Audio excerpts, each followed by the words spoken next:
بخیر باشی. چرا کار نباشی ما بیادر؟ ما از ایران آمدیم گوشی ما را ایجا از موتر زده ولی از خدا خیلی چیکار کنیم؟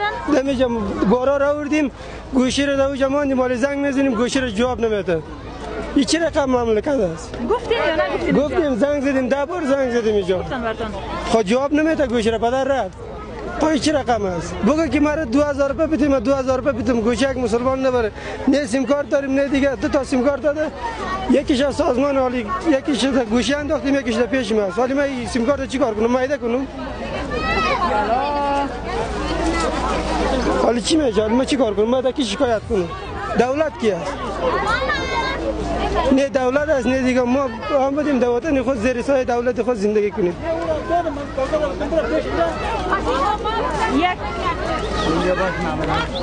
از یک طرف اونجا چی جنجالی ها می داشته باشن باز اینجا میاین اینجا یک جنجال دیگه جور نه اوجا نه در صاف نونوایی شته میتونیم نه در روی جاده گشته میتونیم نه در پارک گشته میتونیم میگیم بیایید در وطن خود هم میایم که گندگی بالای گندگی.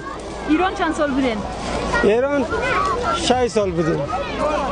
6 سال ایران بودین؟ بله. اونجا خوب سختی ها را کشیدین؟ 100%. بدون سختی که نمیشه زندگی سختی خدا داره دیگه. ما چی کار کنیم؟ مصیبت بگیریم؟ مصیبت.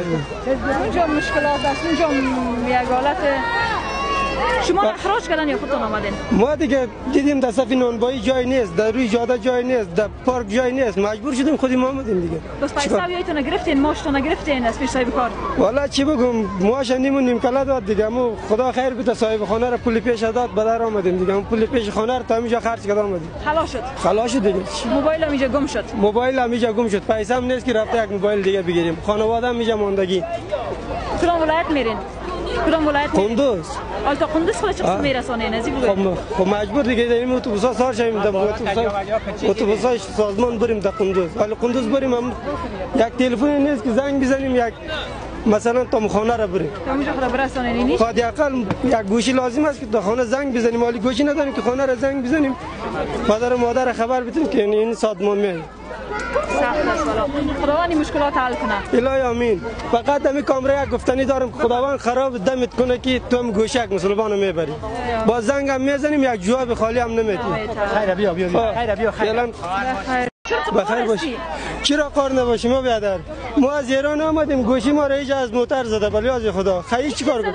دمیجا بارا را آوردیم گوشی را دوجا ماندیم مال زنگ میزنیم گوشی را جواب نمیده. این چه رقم مملکت است؟ گفتیم یا نگفتیم؟ گفتیم زنگ زدیم 10 بار زنگ زدیم اینجا.